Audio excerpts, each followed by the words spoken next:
Então, a gente vai ressaltar 3 pontos no nosso momento acadêmico hoje. Um é em relação ao paciente com doença oncológica e o preenchimento do REDCap. E aqui a gente conta com a Maria Eduarda, que ela já está com uma boa experiência aí da aplicação do protocolo Change lá no Sírio e também no ICESP, então ela vê bastante pacientes oncológicos, e disso ela trouxe várias dúvidas que ao longo da coleta dela foram aparecendo, e a gente teve essa oportunidade aí de responder essas dúvidas, e agora compartilhar com vocês, que também, né, a gente vai aí trocando experiências ao longo do segmento do Change. Depois a gente vai passar para os principais probleminhas, né, que eu chamo aqui de pitfalls identificados. Então, como o Marlon ressaltou, agora a gente consegue ter o relatório dos dados coletados, e com isso a gente consegue identificar alguns pontos que a gente precisa prestar maior atenção, conforme a gente for fazendo a coleta. E a gente vai ressaltar novamente a questão da alta, que é um ponto aí bastante importante.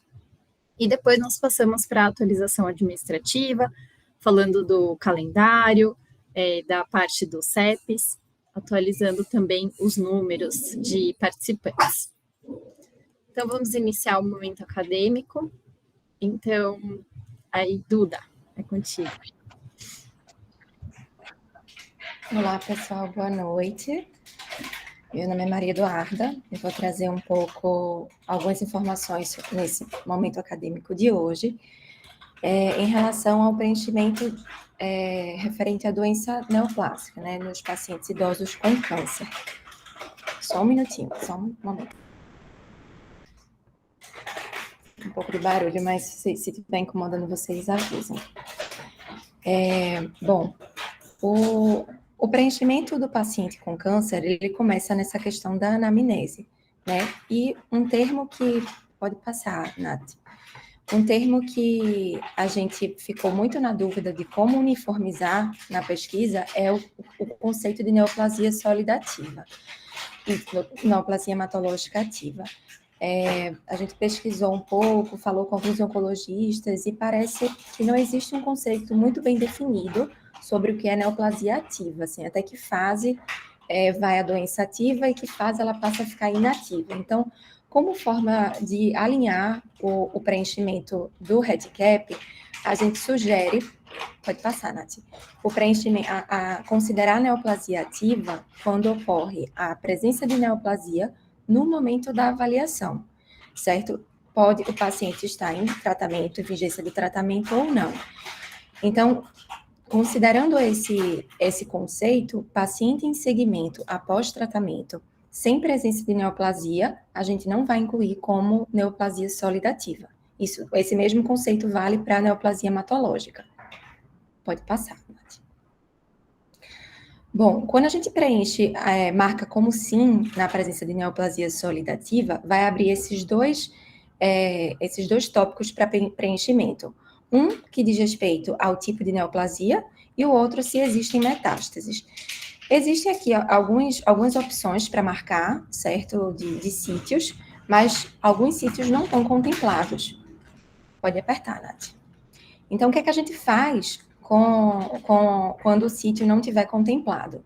Então, o que a gente sugere é apertar em outros antecedentes, e clicar em outros antecedentes. Pode clicar, Nath.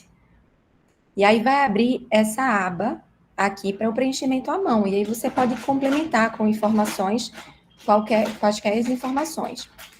Então, pode passar, Nath. Por exemplo, eu dei um exemplo de um paciente com câncer de pâncreas.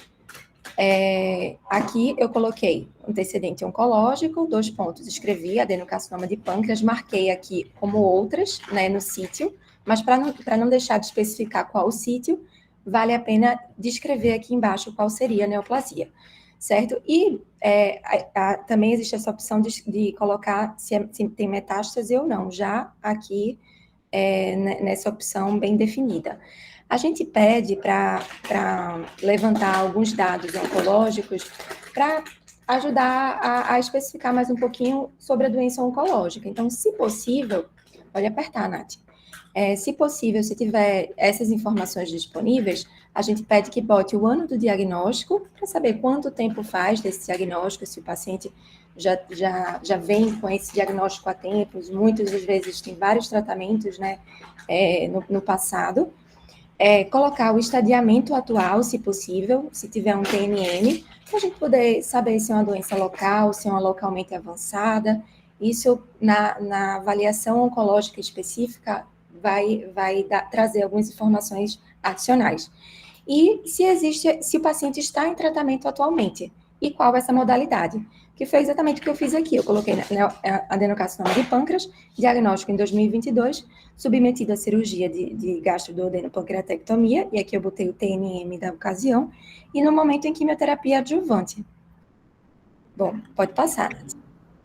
Agora, Maria Eduarda, voltando aqui, mesmo que seja um câncer de mama que tem ali, eu poderia colocar essas informações também, né? Que eu acho que é o meu exemplo.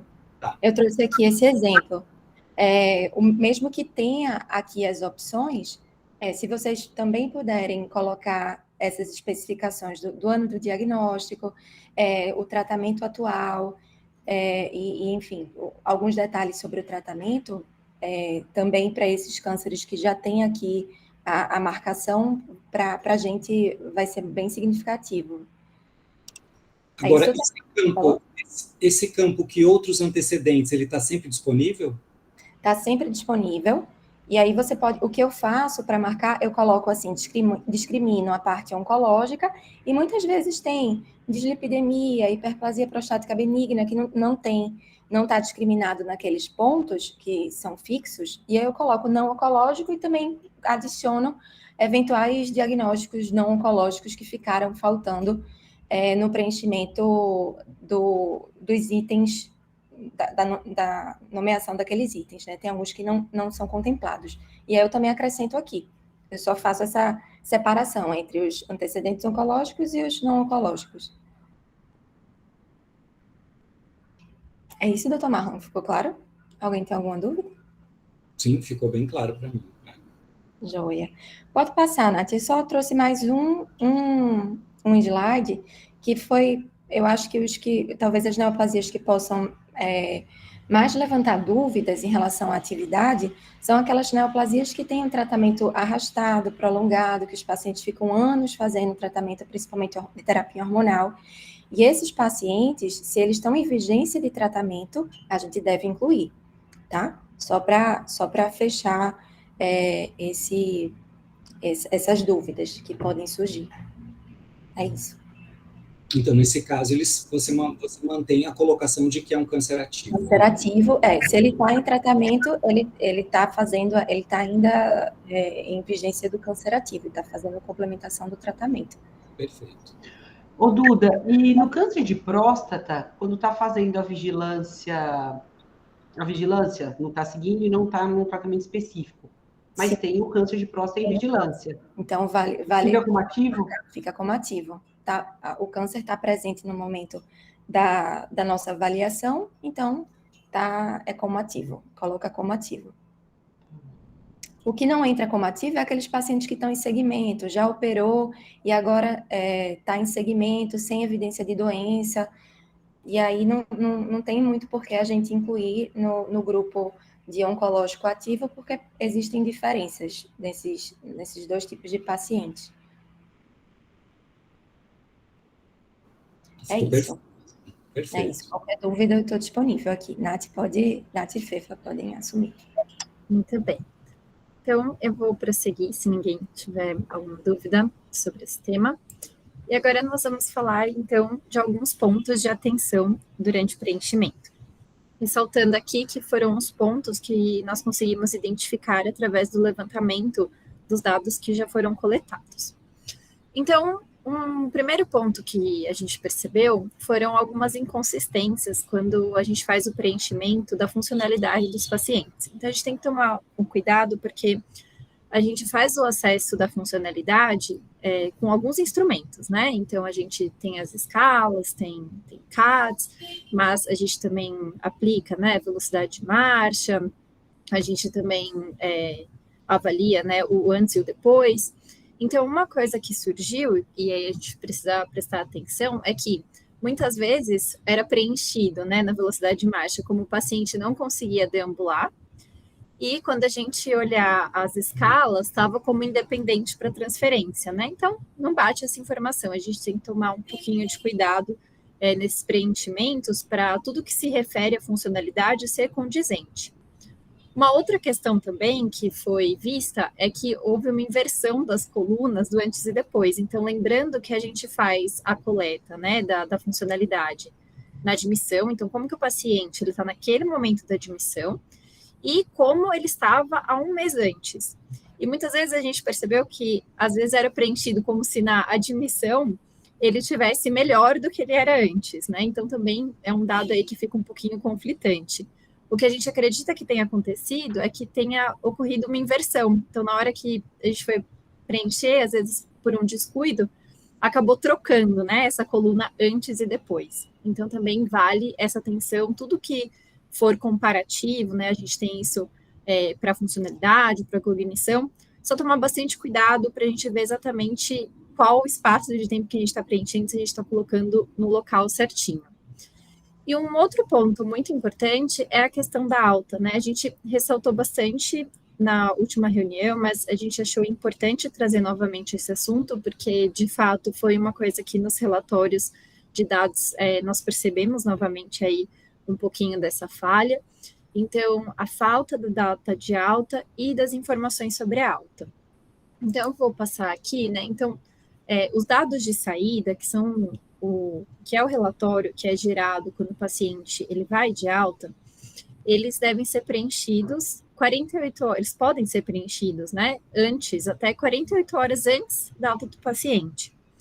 É muito importante que a gente tenha esses dados em primeiro lugar, porque eles fazem parte do protocolo, isso vai ser muito importante depois para as pesquisas, né, de todos nós, então é relevante que a gente tenha todas essas informações, e a gente ressalta aqui que é muito importante colocar a data de saída, de fato, no dia só que o paciente teve alta, não uma prospecção, né, então não imaginando o dia que o paciente teve alta. Isso porque, a partir do momento que a gente faz esse preenchimento, a gente aciona a equipe que faz o acompanhamento pós-alta, que é a equipe que vai fazer as ligações telefônicas. Então, é muito importante que seja, de fato, a data correta da alta. É melhor que a gente faça isso de forma retrógrada, né? Então, o paciente vá de alta, depois a gente preenche direitinho, mas a gente não pode fazer isso antes do paciente, de fato, ter alta. Um caso que aconteceu foi que o pessoal, né, que faz o acompanhamento telefônico ligou e o paciente ainda estava internado.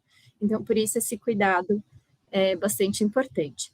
Uma outra coisa também é em relação a óbito. Então, se o paciente vir a falecer, mesmo assim, é importante que a gente preencha os dados de saída e coloque o óbito.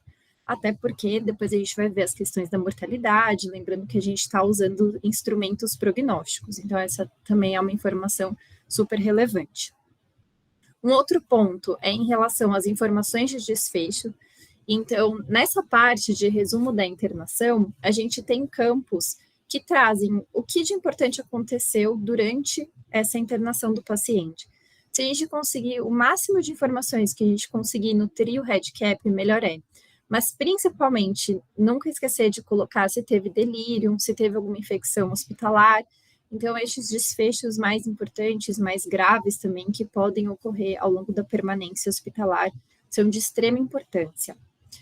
E a gente também sabe, né, que o ideal é que essa avaliação no momento da alta, ela seja feita presencial, porque a gente vai avaliar a funcionalidade no momento da alta.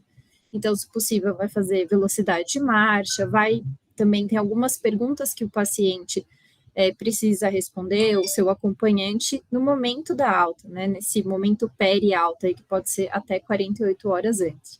Então, é claro que a avaliação presencial, ela é sempre a melhor, né? Mas a gente também entende que, por vezes, a gente não vai conseguir acessar esse paciente próximo da alta, seja porque a gente desconhecia a programação, ou porque foi uma alta mais antes do que a gente imaginava, e a gente acaba perdendo essa avaliação presencial. De toda forma, mesmo assim, é muito importante que a gente pega as informações via prontuário e preenche o REDCap. Quando a gente vai avaliar os dados de saída, a grande maioria deles a gente consegue recuperar pelo prontuário. Então, mais de 80% dos dados, eles são recuperáveis só olhando o prontuário. Então, se a gente perder essa oportunidade, que obviamente não é o ideal, a gente pede para recuperar as informações pelo prontuário e deixar mais robusto possível o preenchimento dos dados de saída, que eles são muito relevantes também. Lembrando que a gente está vendo questões prognósticas, questões de desfecho também com o estudo Change. Eu só queria reforçar aqui uma coisa. Vocês imaginam que todos os centros coletando, nós vamos ser mais de 30 centros fazendo a coleta. Nós já somos hoje 21 centros que estão em coleta ativa, vários centros que estão para começar a coletar, né? Então, nós não tínhamos como fazer esse controle com a equipe central que liga de maneira manual. Não tem como fazer isso, nós vamos perder dado. É um trabalho que é um trabalho complexo, né? Que envolve uma rede, essa rede que a gente criou.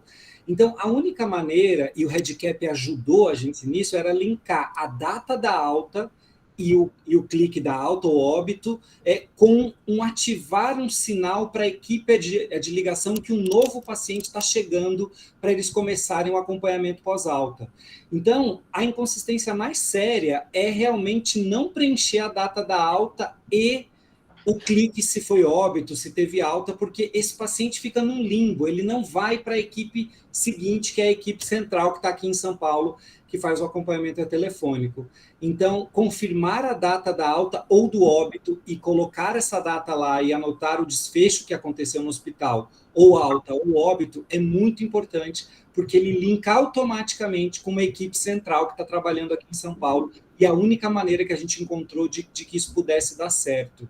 Então, acho que essa inconsistência, junto com tudo que a Natália apresentou, precisa ser muito cuidada por todos nós que somos coordenadores de centro e que estamos atuando e ensinando isso para a equipe, criando maneiras de que isso aconteça na prática, né?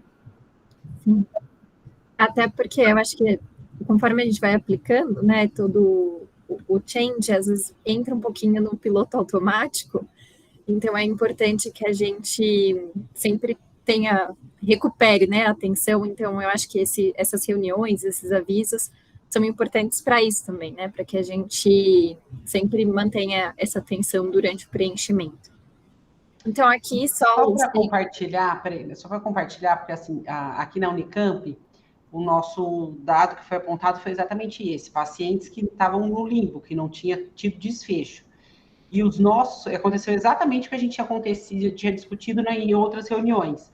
Paciente que está internado para geriatria e que vai transferido para outro setor. E aí sai do olhar, do radar da geriatria. Então, todos os pacientes que estavam em abertos foram pacientes que foram para UTI, e eu acho que a grande maioria foi a óbito na UTI, não voltou para a equipe da geriatria. Então, eu acho que a maior chance de perder o paciente é quando sai do olhar da equipe assistente, né, da equipe da geriatria. Porque lembrar que a data de alta é a data de alta hospitalar. Então, mesmo que a gente não vá continuar acompanhando em outro setor, continuar monitorando aonde o paciente está, para a gente poder dar o preencher direitinho no dia da alta, o óbito que aconteceu. Porque eu acho que esses pacientes são os mais fáceis de escapar, né, Marlon, do protocolo. Sim, é verdade. E por outro lado, se a gente pensar numa situação ruim, que o paciente veio evoluir a óbito, é o paciente que mesmo que você pegue o prontuário 2, 3 dias depois, você vai conseguir preencher 100% da alta, porque ele não tinha velocidade de marcha mesmo, a funcionalidade dele era nula. Então, é mais um motivo, primeiro que você não perder um caso desse é muito ruim, já indica que a gente está perdendo casos mais graves, que foram para uma UTI, você já tem uma perda de dados selecionada, né, não é o acaso, e segundo, que é muito possível de resgatar toda a informação se você simplesmente for atrás e conseguir pegar o prontuário desse paciente. Francine, fica à vontade. Marlon, só um comentáriozinho corroborando com o que a Fefa trouxe. O que eu acabo fazendo aqui no Clínicas, né, aqui em Porto Alegre, todos os dias eu olho, né, no prontuário. Tem pacientes que não são ali da geriatria, que não tem, então é como verificar mesmo se esse paciente está ainda na internação. Então, eu tenho uma tabelinha de controle, assim, que eu fiz no Excel mesmo, para todos os dias olhar se esse paciente tem previsão de alta, e se eu ver quem é a equipe que está assistente, se eu conheço, eu procuro para conversar, porque eu percebi que assim eu consigo ter um controle maior e não perder esse paciente, né? Porque, bem como tu falaste, quando ele vai para o CT, alguma coisa assim, querendo ou não, é um desfecho que a gente tem que preencher depois. Então, é importante a gente ter esse paciente em acompanhamento, né? É só um relato mesmo. Não, ótimo. Isso vai variar de hospital para hospital, uma técnica que não é tão simples que você teve que fazer aí, né, por exemplo, que é uma coisa diária que você tem que ficar atenta. No Sírio, a Bruna e a Maria Eduarda conseguiram, elas estão conseguindo um sucesso muito alto na avaliação da alta, porque apesar de ir para outras equipes, foi possível no Sírio criar um grupo de WhatsApp, onde essas equipes que recebem esses casos ficam conectados, e aí cada 2 dias, eu até acompanho isso de perto com elas, é mandada uma mensagem perguntando se algum daqueles pacientes tem previsão de alta nas próximas 48 horas, como é que está. Então, há um certo, além de poder olhar o prontuário, além de poder olhar como está o segmento, há um apoio dessas equipes que recebem, mas eu sei que isso não é possível em todos os hospitais, né? Então, a gente cria estratégias conforme a realidade local, né? O Lucas, acho que tinha levantado a mão, Lucas. Não, eu tinha levantado a mão porque a experiência da gente foi parecida com essa de Francine, né? Toda vez que a gente identifica um paciente que a gente deu um parecer pela geriatria, mas acabou indo para outra equipe, eu acabei montando uma tabela e fazendo um acompanhamento individual dia a dia, entrando em contato com os colegas das outras equipes, né, conscientizando e pedindo para que 24, 48 horas antes já avisasse a gente da alta, não é?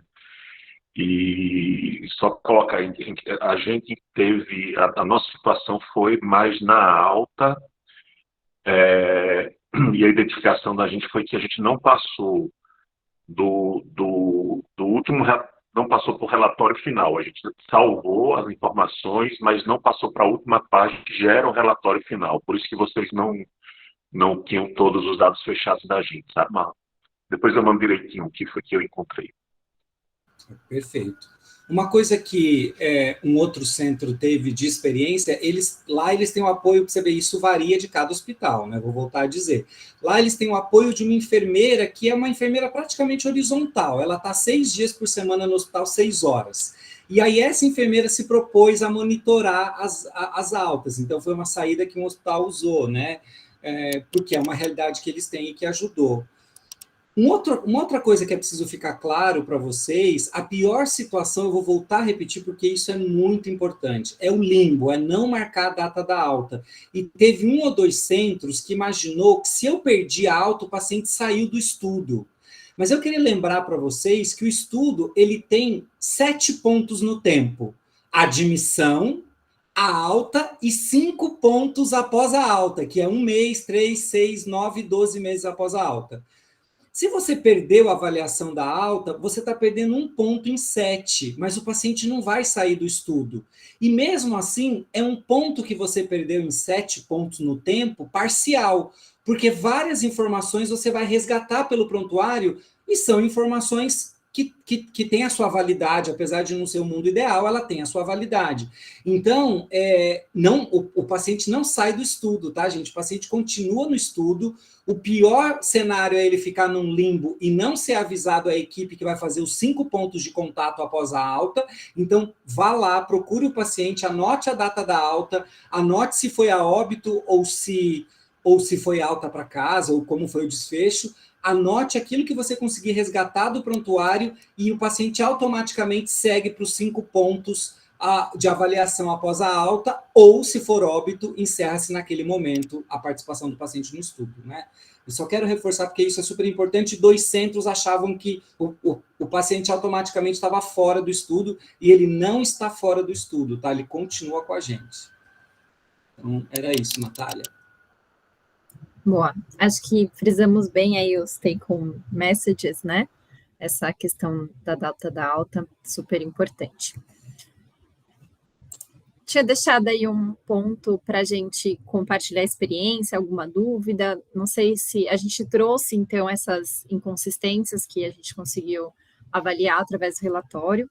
Aqui, só ressaltando também que em breve vai ser lançado via e-mail um novo relatório com inconsistência, com erros, com coisas que precisam ser corrigidas na coleta de dados para vocês.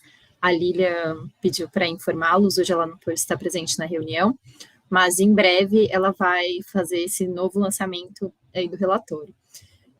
A gente trouxe, então, esses 3 pontos, mas se alguém tiver alguma outra dúvida ou alguma experiência que queira compartilhar, eu deixei esse espaço para a gente compartilhar mais alguma questão. É isso, se houver dúvidas de vocês, coisas que queiram perguntar sobre a coleta, essa parte da nossa reunião, é muito bem-vindo aqui para a gente debater. Bem, eu vou prosseguir, mas também qualquer coisa no final, se alguém pensar em mais alguma coisa, quiser compartilhar, a gente tem esse espaço.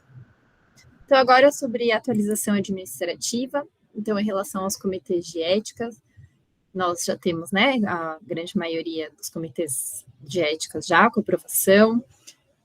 Temos a Unifesp, que a Pérola está ajudando bastante a gente aí, a aprovação, acho que em breve ela já vai conseguir entrar. E temos também alguns que ainda estão em tramitação, que seria o Hospital Universitário João de Barros Barreto e o Hospital Universitário Getúlio Vargas. Vão ter outros 2 centros, né, também que a Lilian pediu para a gente lembrar, que é a Santa Casa de Araraquara e mais uma unidade do São Camilo, e que eles vão estar no estudo em breve. Então, vamos ter mais 2 locais aí colaborando com a nossa rede. Uma coisa que pode gerar dúvida em vocês é falar, poxa, mas como que, por exemplo, o HC de São Paulo começou a coleta em julho e tem centro que vai começar ainda, né? Que tem 2 centros de 38 que estão aguardando a liberação ética, né? Mas o que acontece é que sempre as publicações do Change, quando chegar esse momento, né, nós vamos dizer que houve um período de coleta de dados de 12 meses e que esse período variou de centro a centro, respeitando-se o período de julho de 2022 a junho de 2023, mesmo que haja uma variação, isso existe em outros estudos também. Claro que o mundo ideal era todo mundo começar no mesmo dia, no mesmo momento, mas a gente não ia conseguir isso tão fácil. Olha aí, se a gente estivesse esperando esse momento, até hoje ele não teria acontecido, né? Então, é natural, isso é possível, você ter um período total de coleta e isso ter variado entre os centros, tá? Perfeito. E aqui acho que a parte mais divertida, digamos assim, da reunião, que a gente traz alguns spoilers de quantos participantes nós já temos. Então, foram 850 participantes já incluídos, vários participantes a mais da nossa última reunião, sendo que 740 com a internação encerrada, ou seja, de alta hospitalar, 620 pacientes que estão atualmente em segmento telefônico e 21 centros que já começaram a coleta de dados. Então, a gente percebe como o Change está se tornando robusto, né? E aqui a gente aproveita para ressaltar a questão de como são muitos centros coletando, que a gente sempre, de fato, tem que prezar muito pela qualidade do dado e não só pelo número, né? Como vocês estão vendo, a gente está avançando nessa questão numérica, mas com mais qualidade é mais importante, né? Então, acho que essa é a grande mensagem para todos nós aí que estamos na coleta do dia a dia. Uma coisa que vocês podem estranhar é, poxa, mas como tem 740 internações encerradas e só 620 em segmento, né? Porque a nossa taxa atual de óbito global no Change, isso varia muito de centro para centro, tá? Mas a taxa global é 16% de mortalidade. Então, quando você tira os 16% que morreram, você fica com 620 em segmento. É por isso que cai um pouco o número que vai para segmento, porque você tira os óbitos, né? É muito interessante, quando a gente analisa já de maneira muito elementar ainda esse começo, esses primeiros dados, a gente vê que há uma heterogeneidade muito grande dos centros, né?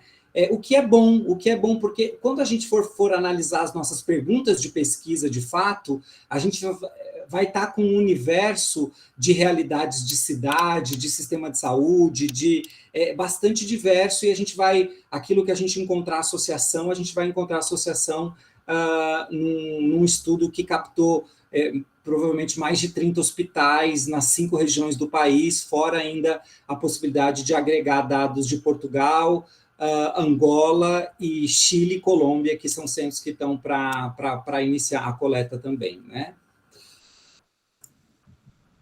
Boa. E aqui a gente já vai seguindo para o final. Então, lembrando já da nossa próxima reunião e agradecendo também, né, por essa retomada aí dos trabalhos do Change. Então, nossa próxima reunião fica para fevereiro, no dia 28, nesse mesmo local. E o encontro presencial, né, Marlon? Que eu acho que esse vai ser um momento muito importante, muito bom para que nós possamos todos nos reunirmos aí presencialmente. O Marlon, a Lilian estão se esforçando aí para arrumar um local e fazer um coffee, uma recepção para todos nós. Vai ser muito bom conhecer todos vocês, e a gente está bastante ansioso aí para se encontrar no Congresso Brasileiro, que vai ocorrer entre os dias 23 a 25, e aí a data direitinho e o horário a gente passa mais para frente também para todos. Isso, o que a gente conseguiu com a diretoria do Congresso, a própria diretoria que autorizou e cedeu uma sala para nós, é que a gente tenha no sábado de manhã, ou seja, no dia 25, um espaço para um coffee break logo de manhã, 8h30 da manhã, no sábado, para que a gente possa se reunir, se encontrar presencialmente aí pela primeira vez. Claro que é um local que a gente vai estar, acho que vários de nós iremos estar, a gente vai se ver, vai se encontrar, mas seria um momento oficial do Change dentro do Congresso, lá para nós mesmos estarmos juntos aí e conversarmos um pouquinho sobre o projeto, tá? Vai ser muito bacana a gente estar organizando esse momento. Fefa, você tinha alguma coisa para falar? Não, é só que acho que pensando que a gente discutiu em todas as outras reuniões, né, do desafio de sempre manter engajada a equipe. Agora, acho que no começo de ano vem desafios novos, porque nas unidades entram médicos novos, no horizontal entram médicos novos, nos serviços que tem residente entram residentes novos. Então, talvez a gente precise, nessa fase inicial, voltar a treinar, porque a gente construiu o protocolo do Change, nosso grupo todo junto, né? O ano passado inteiro a gente foi discutindo cada ponto, como que a gente avaliaria cada item, a gente tinha dúvida, trazia na próxima reunião revisão de literatura para ver qual era o ponto que a gente ia chegar. E então, para a gente ficou mais fácil, porque a gente ficou bem familiarizado. E vão vir médicos novos agora, provavelmente nesse começo de ano, né? Então, a gente vai ter o desafio de transmitir, treinar essas novas pessoas que vão chegar. Então, o que a gente se deixa à disposição também, se precisarem da nossa ajuda, né?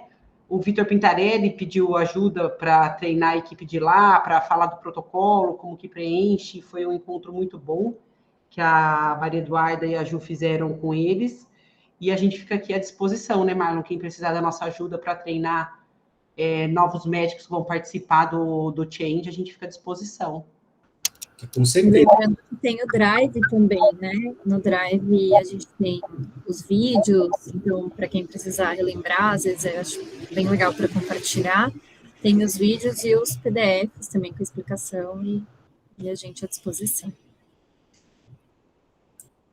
É isso mesmo, a nossa reunião acontece uma vez por mês, mas a gente está full time aí, 7 dias por semana à disposição de vocês para tirar dúvidas, conversar e debater. Provavelmente até agora, nesses últimos meses, a gente faça um acompanhamento mais próximo dos centros e consiga caminhar junto com vocês. Aí a gente está bem contente de daqui a pouco, tem chance de na próxima reunião a gente estar atingindo o número de 1.000 pacientes incluídos, muito provavelmente, tem grande chance de na próxima reunião a gente estar chegando lá. Vamos ver se o carnaval vai permitir, mas acho que alguma chance tem. Pessoal, querem colocar alguma dúvida final, algum ponto? Era isso? Acho que a gente está bem dentro do tempo, né? Respeitamos bastante. Desejo um ótimo começo aí de ano acadêmico, né? e que vocês possam contar com a gente está bem contente e contem muito com o nosso apoio e vamos em frente, que tenho certeza que daqui a pouco nós vamos estar colhendo frutos já de dados e de informações que a gente vai estar levantando sobre idoso internado no país, tá bom? Ótima semana para vocês, tudo de bom. A gente está aqui à disposição e a gente volta a se ver virtualmente no final de fevereiro. Tchau. Boa noite. Muito Tchau, obrigada. pessoal. Tchau, um abraço. Gente, boa noite. Abraço.